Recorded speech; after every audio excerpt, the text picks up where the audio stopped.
Mudah kepada Tuhan memberi persembahan hidup, bukan cuma baju yang baru, namun hati yang di dalam ini yang tidak bisa dilihat oleh siapapun. Itu yang boleh persembahkan kepada Tuhan. Karena hati saya tidak bisa dilihat oleh Bapak Ibu Saudara. Sebaliknya juga saya tidak bisa melihat hati Bapak Ibu Saudara. Tapi yang satu-satunya melihat hati kita adalah pribadi Yesus. Amin Bapak Ibu Saudara. Karena dikatakan karena itu saudara-saudara berhidup Allah, aku menasihatkan kamu supaya kamu mempersembahkan tubuhmu sebagai persembahan yang hidup, yang kudus dan berkenan kepada Allah. Itu adalah ibadah yang sejati. Ibadah yang sejati memberi persembahan yang hidup, yang kudus. Persembahan kita bukan cuma uang, boleh persembahan. Persembahan kita paling utama dan terutama adalah hidup kita. Hidup ini harus benar-benar dipersembahkan untuk memuliakan Tuhan. Jika hidup ini, tubuh ini mampu dipersembahkan kepada Tuhan, yang lain juga gampang. Jika hidup ini tidak bisa dipersembahkan, jangan harap yang lain pun sangat sulit dipersembahkan Tuhan. Tetapi pada saat yang hari ini kembali ingatkan dalam iman kita Bapak Saudara, supaya saya dan saudara jangan serupa dengan dunia. Tahu, dalam dunia ini keinginan mata, keangkuhan hidup, kesombongan itu tidak ada di dalam Tuhan, hanya ada di dalam dunia. Bisa beribadah, bisa melayani Tuhan, tetapi bagaimana jika ada persoalan hidup, ada tantangan, mampu tidak kita datang kepada Tuhan? Ini sekarang saat kita melayani, puji Tuhan, haleluya, harus semangat memuji Tuhan, haleluya. Tiba saatnya ada problem dalam kehidupan kita, matilah kita, jangan mengatakan puji Tuhan, kita menjauh dari Tuhan. Tetapi pada saat pagi hari ini menjelang siang ini mengingatkan saya dan saudara, firman Tuhan ini sama-sama kita berdoa dan Tuhan bukakan rahasianya disingkapkan supaya kita mengerti tentang ibadah kita, tentang memberi hidup kita ini kepada Tuhan. Kita yang muda memberi persembahan yang indah kepada Tuhan. Kita usia yang tua juga memberi persembahan yang indah kepada Tuhan. Kenapa saudara? Jangan kamu menjadi serupa dengan dunia ini, tetapi berubahlah oleh pembaharuan budi, sehingga kamu dapat membedakan mana kehendak Allah, apa yang baik, yang berkenan kepada Allah. Itu adalah sempurna. Puji Tuhan. Kita semua harus bisa membedakan mana tangan kanan, mana tangan kiri, mana yang baik, mana yang tidak baik. Kita harus mampu membedakan mana harus kita kerjakan, mana yang harus kita tinggalkan tadi yang lama, yang tidak berkenan pada Tuhan. Yang sekarang kita berjuang mempertahankan hak yang tidak selayaknya dipertahankan, karena itu membuat kita tidak bisa masuk dalam kerajaan surga. Saya yakin percaya tujuan saya dan saudara kita datang beribadah, tujuan kita nanti masuk kelak di Yerusalem yang baru yang Tuhan sudah siapkan. Amin Bapak Ibu. Tetapi untuk masuk mencapai ke sana tidak segampang yang kita pikirkan, karena ada pilihan jalan, ada dua, jalan yang sempit, jalan yang sesat. Begitu sangat sedikit orang, karena namanya sesat sempit, tidak bebas semaunya kita. Tetapi jalan yang luas, jalan yang lebar, jalan yang luas, tidak ada rambu-rambu jalan di sana. Semua orang masuk, namun akhirnya mau bisa beribadah, bisa melayani Tuhan. Bagaimana tadi alamat kita? Tetap kita pertahankan sifat dari kita itu selalu menonjol. Hawa nafsu kita selalu menonjol.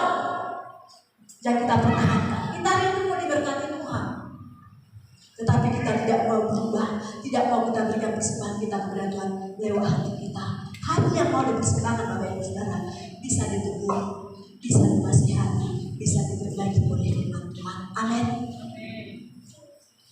Kita tahu dalam Kejadian saat dua orang bersaudara namanya Habel dan Kain. Ini kisah tentang persembahan. Dua-dua diberkati Tuhan. Habel mengembalakan kambing domba, Kain dia seorang petani, mengerjakan segala sesuatu dalam pekerjaan. Mereka sama-sama bekerja, mereka sama-sama melakukan sesuai apa yang mereka kerjakan dan talenta mereka. Tiba saatnya waktunya, karena mereka berkati oleh Tuhan, mereka sama-sama memberi persembahan kepada Tuhan lewat hasil. lewat batang kayu diambil dari hasil lewat dalam dia bertani, diberi persembahan kepada Tuhan. Sebaliknya juga adiknya Habel, dia juga tidak mau ketinggalan. Masa abang memberi persembahan, saya juga mau diberkati Tuhan. Adakah domba saya juga akan berikan untuk Tuhan. Habel, dia memberikan yang terbaik, bukan masalah. Mana yang bagus kambing dombanya, itu yang diambil, itulah yang dipersembahkan. Dua-dua memberi persembahan, tetapi satu tidak diterima oleh Tuhan. Kenapa? Karena asal-asalan, tidak dengan sesungguh hati. Akhirnya apa terjadi Bapak Ibu Saudara? Akhirnya dia iri hati.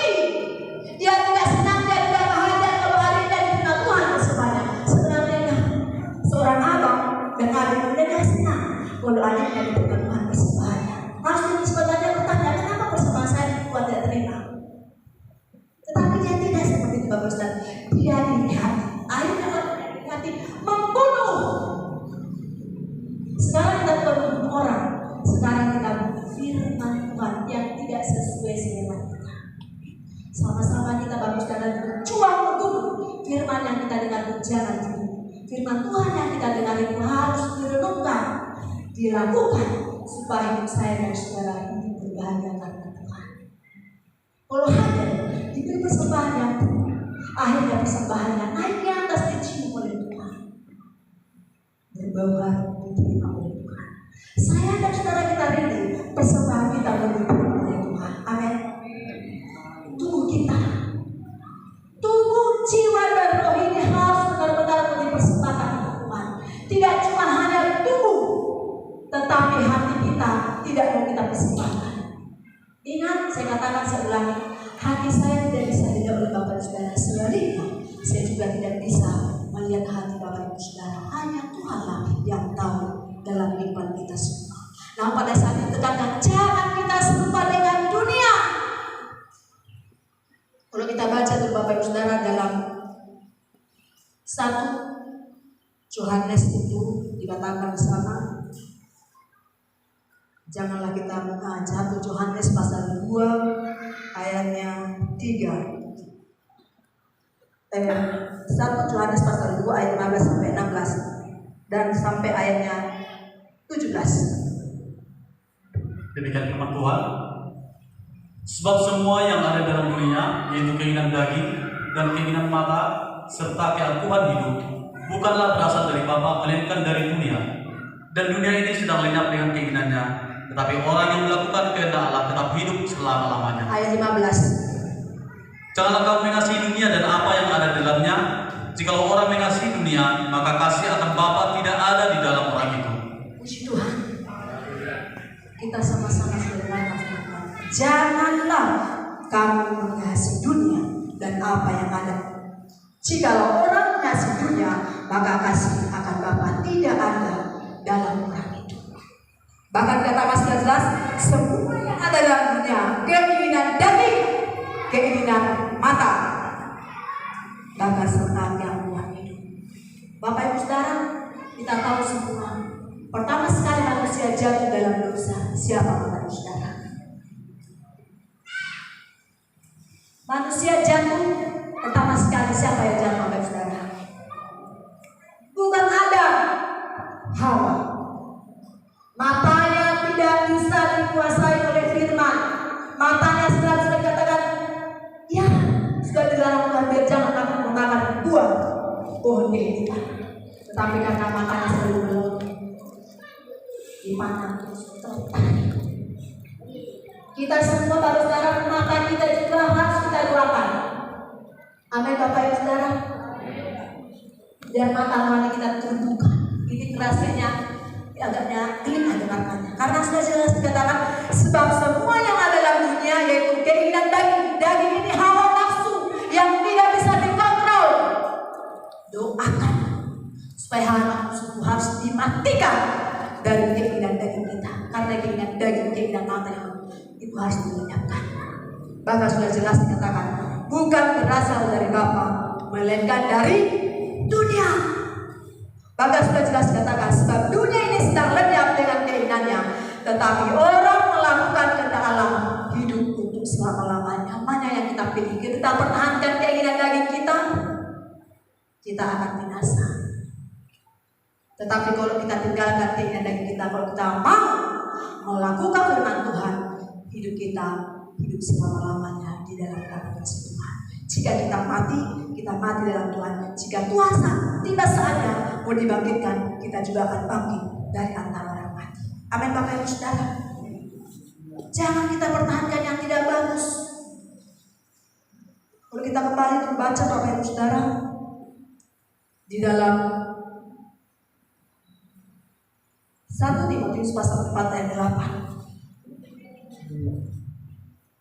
1 Timotius pasal 4 ayat 8. Demikian firman Tuhan.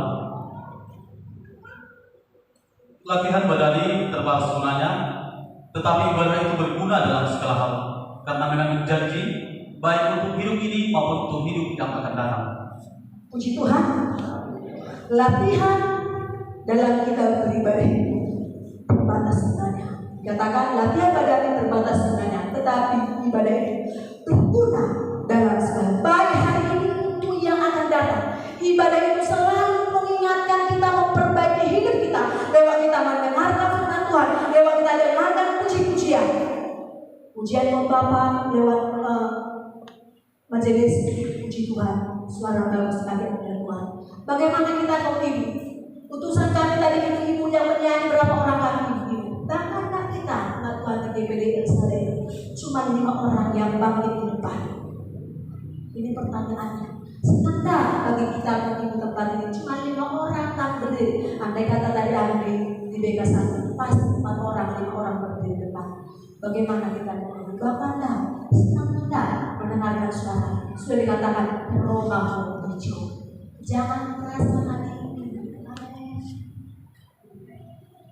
Jangan merasa hati ibu. Amin.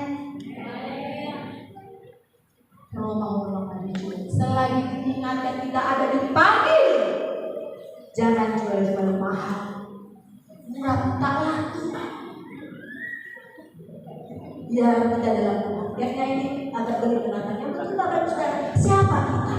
Kita semua manusia sebenarnya ditinjau perbuatan kita, satu pun di antara kita tidak ada yang layak karena kita manusia berdosa. Amin Bapak Saudara. Karena ada kemurahan dibenarkan kita diselamatkan. Kita tinjau dalam bagaimana panggilan Tuhan dalam kehidupan kita. Ditinjau dari mana? Tidak layak. Tetapi kita mendapat kasih karunia. Setiap hari satu ibu datang. Puji Tuhan. Tuhan menolong mereka. Kau Bapak setiap hari datang ke Bapak. Amin kau Bapak. Amin. Kau muda setiap hari malam ibu datang kau muda. Amin kau muda. Amin. Haleluya. Betapa bahagianya hati Tuhan Yesus dalam kehidupan kita semua. Kumpulan kau Bapak sama-sama kau Bapak memuji memuliakan nama Tuhan. Sama-sama diperbaiki karena kau Bapak kau memimpin dalam keluarga. Bahkan juga kau ibu semua mau dipimpin oleh suami karena ada firman Tuhan. Kita tahu siapa kita sebagai bagi kaum wanita. Kita diciptakan Tuhan bukan dari bumi tanah. Laki-laki lah yang diciptakan Tuhan dari bumi tanah. Kita diciptakan Tuhan wanita dari tulang rusuk laki-laki. Amin bagi kaum ibu. Berharga sebenarnya nilai diri kita, namun kita buatlah nilai kita tidak berharga. Kita dari tulang rusuk. Baca firman Tuhan. Laki-laki diciptakan Tuhan dari debu tanah liat. Saat diciptakannya dihembuskannya hidup. Tetapi Tuhan tidak senang karena laki-laki itu seorang diri saja. Maka saat dia tidur, Tuhan ambil dari tulang rusuknya. Itulah kita wanita Hawa. Maka sama-sama kita berdoa kepada Tuhan supaya kita semua akan ditolong dipulihkan oleh Tuhan. Makanya firman Tuhan, latihan badani terbatas segalanya, tetapi ibadah itu berguna dalam segala hal karena mengandung janji untuk hidup yang akan datang. Kita rindu mendapat janji keselamatan dari Tuhan. Amin. Saudara, sebabnya juga bagian kami kaum muda, anak-anak gadis, anak-anak lacang, anak-anak yang ganteng karena Tuhan. Mau jangan bangga bergantengan, banggalah karena Tuhan ada dalam depan memakai hidup bisa menjadi saksi yang benar. Amin kaum muda. usia sudah mulai menikah, perhatikan, jangan lihat kegantengannya. Memang sebagai manusia wanita, matanya yang paling ganteng. Tiba saatnya dalam keluarga masih dibutuhkan kegantengannya. Ada uang, abang sayang. Tidak ada uang, bukan saya yang bilang, bagi pemuda yang bilang. Saya tidak bilang itu. Kita sama-sama berdoa. Bagaimana menurut kerinduan? Jangan sesudah kau menikah dan mendapat aku menyesal, bukan kau dulu suamiku. Wah, siapa menyuruh itu suaminya? Makanya bagi pemuda pilih berdoa. Berdoa terhadap kebutuhan cocoknya itu jodohmu. Jangan salah pilih, tidak bisa dibilang. Amin Bapak Saudara. Ini tidak pernah dalam kembali Bapak Saudara. Kami sekalinya ibu-ibu ini tidak ada kata-kata saya menyesal. Apa persesakan? Udah ada laki-laki, ada anak perempuan. Bisa bilang seperti semula? Tidak bisa. Sebaliknya juga bagi Bapak, saya juga menyesal. Jika anaknya ganteng-ganteng, anak perempuannya cantik-cantik, bagaimana ada penyesalan Bapak-Bapak? Saat jadi anaknya ganteng, anak cium sekolah, dilihat dirinya, semua firman Tuhan masih aja sampai hari ini. Bukan lagi kan badannya terbalas sebetulnya, tapi pada kita untuk sekarang bahkan ada janji. Sebesar semuanya dia. Bagaimana ini katanya dalam hati berdoa, jangan memikirkan cowok, pikirkan sekolah, bagikan sekolah. Kalau dia berpacaran pasti bisa, yang pasti nikah. Tetapi kalau yang sekolah jangan. Amin bagi anak-anak sekolah. Jangan terbawa nafsu karena tidak ganteng dia, modalnya ada yang bagus, contohnya ada dipinjam. Jangan tertipu. Sebaliknya juga bagi laki-laki berusia muda, dia cantik kok, dia ramah, oh belum tentu. Tiba saatnya nanti dalam rumah tangga, udah punya anak satu, tahulah kok bagaimana aslinya. Kenapa ini Bapak Saudara diingatkan dalam kehidupan kita, supaya kita sama-sama diperbaiki oleh Tuhan dan sungguh-sungguh kepada Tuhan, mau memberi persembahan kepada Tuhan, supaya kita mau membedakan mana yang baik, mana yang tidak. Amin Bapak Ibu Saudara. Mana yang baik dilakukan, mana yang tidak baik jangan dilakukan lagi, apalagi mengenai dosa. Karena orang yang takut akan Tuhan menjauhkan segala macam dosa, baik dosa zina dijauhkan, dosa perselingkuhan dijauhkan, dosa mencuri dijauhkan, dosa mengata-ngatai orang juga dijauhkan. Kalau orang yang takut akan Tuhan bergaul erat dengan Tuhan, mendengarkan suara firman Tuhan, mau menjadi pelaku firman Tuhan. Amin Bapak Ibu Saudara. Ada contoh begitu banyak dalam Alkitab. Siapa dalam Alkitab yang mampu mendengarkan suara firman Tuhan? Dia tidak ikut-ikutan kepada yang salah. Itu keluarganya Nuh. Pada zaman itu begitu banyak orang, tetapi begitu banyak orang melakukan kejahatan, namun tidak ikut-ikutan. Dia selalu mau bergaul dengan Tuhan, mendengarkan apa dikatakan firman, sekalipun sakit bagi daging.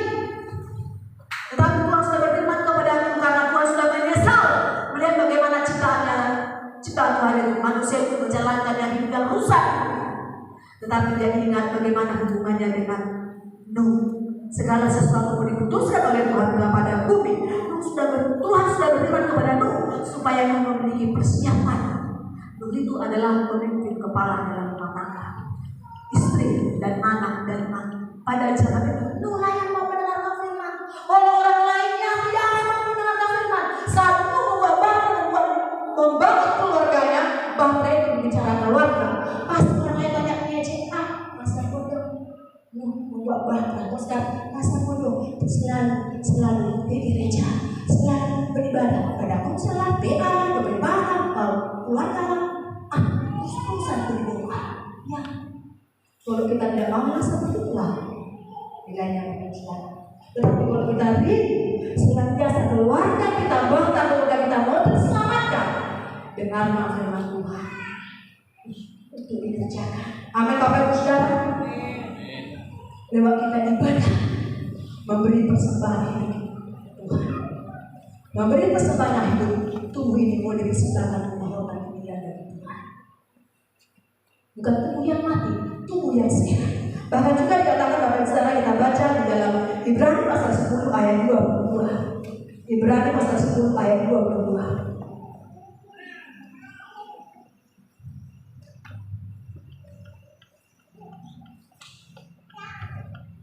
Berarti yang kedua demikian firman Tuhan.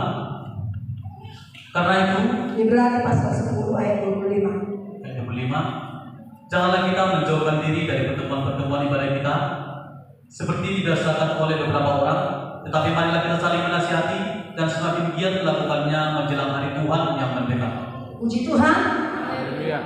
Jika tangan firman Tuhan, jangan kita menjauhkan diri dari pertemuan-pertemuan ibadah kita. Karena dalam ibadah itulah dikatakan kita semakin giat melakukan menjelang hari Tuhan yang mendekat. Karena dalam Tuhanlah kita saling memperlengkapi, menasihati, memperbaiki. Seperti saya juga dan saudara kita itu diperbaiki oleh Tuhan. Lewat hati kita terbuka, lewat pendengaran kita mendengarkan suara firman Tuhan. Ingat, firman Tuhan hari ini diperdengarkan bukan untuk dilupakan. Firman Tuhan hari ini diperdengarkan untuk didengarkan, dilupakan, untuk mau dilakukan. Supaya hidup saya dan saudara semakin hari semakin berkenan kepada Tuhan. Lewat kita kepada Tuhan. Kita datang kepada Tuhan bukan asal datang, namun kita mau merindukan jamahan uluran tangan kasih Tuhan ada dalam setiap kehidupan kita dengan Tuhan. Karena dalam ibadah itu sangat berguna. Ada janji, bahkan ada keuntungan besar dalam kehidupan kita. Kalau kita baca 1 Timotius pasal 6 ayat 6 mengatakan firman Tuhan, Bapak Ibu Saudara, 1 Timotius pasal 6 ayat 6. Katakan firman Tuhan, 1 Timotius pasal 6 ayat 6. Demikian firman Tuhan. Memang ibadah itu kalau disertai rasa cukup memberi keuntungan besar. Puji Tuhan. Memang ibadah itu kalau disertai dengan rasa cukup memberi keuntungan besar. Ibadah saya dan saudara kita datang kepada Tuhan merasakan ada sukacita, ada kebahagiaan daripada Tuhan itu sendiri. Tadinya kita lemah, tadinya kita tidak berdaya, tadinya hilang sukacita. Jika kita datang kepada Tuhan, sumber kekuatan kita itu ada sukacita, ada kekuatan, ada pemulihan, sakit penyakit disembuhkan oleh Tuhan. Jika kita mau, Bapak Ibu Saudara, mengingatkan dalam setiap kehidupan kita itu semua akan ditolong mendekati oleh Tuhan, khususnya di akhir zaman ini. Kita jangan ketinggalan dalam setiap kelemahan keinginan dari kita. Sama-sama kita maju, kita membangkit. Karena ingat, dunia ini sekejap dengan isinya bisa dilakukan oleh Tuhan. Namun orang yang melakukan firman Tuhan hidup untuk selama-lamanya. Puji Tuhan. Saya rindu, kita semua rindu. Mau kita diberkati, ditolong, dipulihkan oleh Tuhan. Banyak memang air mata keluar dari mata kita. Kalau tiba waktunya, tiba saatnya, air mata yang begitu banyak mengalir dari mata kita itu akan dihapus oleh Tuhan. Dan juga kita menang, kita tidak begitu menjadi anak. Kita baca dari Bapak Saudara dalam Wahyu pasal 25, memberikan kekuatan bagi kita. Wahyu pasal 5, Wahyu pasalnya 20, ya, Wahyu pasal 21 ayatnya 4 sampai ayatnya 7. Wahyu pasal 21 ayat 4 sampai ayatnya 7. Demikian firman Tuhan. Dan ia akan menghapus segala air mata dari mata mereka, dan maut tidak akan ada lagi perkabungan atau rata tangis atau duka cita, sebab segala sesuatu yang lama itu telah berlalu. Ia yang dulu di atas tahta itu berkata, lihatlah, aku menjadikan segala sesuatu baru, dan firman-Nya, tuliskanlah, karena segala perkataan ini adalah tepat dan benar. Firman-Nya lagi kepadaku, semuanya telah terjadi. Aku adalah Alfa dan Omega, yang awal dan yang akhir. Orang yang haus akan kembali minum dengan cuma-cuma dari mata air kehidupan. Barang siapa menang, ia akan memperoleh semuanya ini, dan aku akan menjadi Allahnya, dan ia akan menjadi anak. Puji Tuhan. Tuhan akui kita menjadi anaknya jika kita menang. Kalau kita tidak menang, jangan harap kita mendapat. Untuk mendapat kemenangan, untuk mencapai garis akhir hidup, untuk hidup masuk dalam Yerusalem yang baru, penuh dengan perjuangan. Banyak air mata keluar dari mata kita, banyak depresi, banyak pergumulan sedih bergabung berhadapan dalam kehidupan kita. Tetapi dikatakan oleh firman Tuhan, Dia akan duduk di atas tahta itu. Lihatlah, aku menjadikan segala sesuatu baik. Dan firman-Nya, tuliskanlah, karena segala perkataan ini adalah tepat. Dan karena firman-Nya lagi kepadaku, semua telah terjadi. Aku adalah Alfa dan Omega, yang awal dan yang akhir. Orang yang haus akan memberi minum dengan cuma-cuma dari mata air kehidupan. Ini yang kita rindukan, Bapak dan Saudara. Mata air kehidupan dari surga mau mengalir di dalam setiap kehidupan kita. Karena Tuhanlah mengatur dalam segala sesuatu. Indah pada waktunya bagi saya dan saudara jika kita menang, mengalahkan segala keinginan dari kita. Jika kita menang, kita diakui oleh anak. Kita semua diikat di Bapa kita di surga, kita anaknya. Pasti kalau kita akui kita anak, pasti kita menuruti, melakukan apa yang dikatakan oleh Bapa kita di surga. Amin, Bapak Ibu Saudara. Melakukan kehendak Bapa. Karena firman Tuhan yang mengingatkan dalam setiap kehidupan kita, Bapak Ibu Saudara, supaya kita semakin hari semakin tetap taat kepada Dia yang memberikan kekuatan. Ingat ayat 4 juga tahu, dan Ia akan menghapus segala air mata dari mata mereka, dan maut tidak ada lagi perkabungan atau rapat tangis atau tugas, sebab segala sesuatu yang lama telah berlalu. Mencapai untuk mendapat segala sesuatu, Bapak dan Saudara, untuk perjuangan. Saya dan saudara datang beribadah, memberi persembahan hidup yang sempurna di hadapan Tuhan, tidak segampang yang kita lakukan. Kita mau memberi hati kepada Tuhan, yang ini setan itu licik. Pura-pura ke gereja karena ada dan melihat si A dan si B. Kalau datang ke gereja, itu Tuhan yang setan. Tahunya aku apa kau ke gereja? Karena kemudian di situ si dia. Bagi kau muda, bagi muda-mudi, kalau engkau beribadah, harus fokuslah hatimu kepada Tuhan. Tidak salah kita melihat, kita paham kita, tetapi hubungan kita dengan Tuhan itu harus hubungan yang bagus. Ada Bapak Saudara, supaya jangan kita kecut, jangan gampang tawar hati melihat orang lain. Jangan kita iri sama seperti Kain. Jauhlah itu dari kita, karena Habel dengan Tuhan persembahan, Kain tidak. Kita jangan iri. Lihat, periksa diri kita kepada Tuhan. Bagaimana pelayanan kita, bagaimana perbuatan kita terhadap Tuhan. Jika kita melakukan hal yang baik, pasti Tuhan akan memberkati kita semua. Berkat jasmani, berkat Tuhan melimpahkan, ada sukacita. Sekalipun ada hubungan hidup selalu dalam kehidupan. Tuhan tidak pernah berjanji orang yang mengikut Tuhan mulus perjalanannya. Orang yang ikut Tuhan dikatakan Yesus, barang siapa yang mengikut aku, dia harus mengikut salibnya. Amin, Bapak Ibu Saudara. Itu salib. Karena di balik salib ada kemuliaan Tuhan, ada kekuatan Tuhan dalam kita. Kita baca ayat yang terakhir. 1 Korintus pasal 15, kemudian terakhir ini ada kekuatan dalam kehidupan kita. 1 Korintus pasal 15 ayat 57 sampai ayat 58. Haleluya. 1 Korintus 15 ayat 57 sampai 28 ayat Tuhan. Tetapi syukur kepada Allah yang telah memberikan kepada kita kemenangan oleh Yesus Kristus Tuhan kita. Karena itu saudara-saudara yang dikasihi, berdirilah teguh, jangan goyah, dan dia telah selalu dalam pekerjaan Tuhan. Sebab kamu tahu bahwa dalam persekutuan dengan Tuhan jeripayahmu tidak sia-sia. Puji Tuhan. Segala sesuatu yang kita lakukan karena Tuhan, jika kita punya pendirian, berdirilah teguh, jangan goyah, dialah selalu dalam pekerjaan Tuhan. Segala sesuatu yang kita lakukan dengan Tuhan diperhitungkan oleh Tuhan, tidak pernah sia-sia. Air mata kita yang selalu banyak di tempat ini mengalir, menangis kepada Tuhan, diperhitungkan oleh Tuhan. Amin. Saya mau juga hari Kamis kita ada kenaikan di sini di ibadah.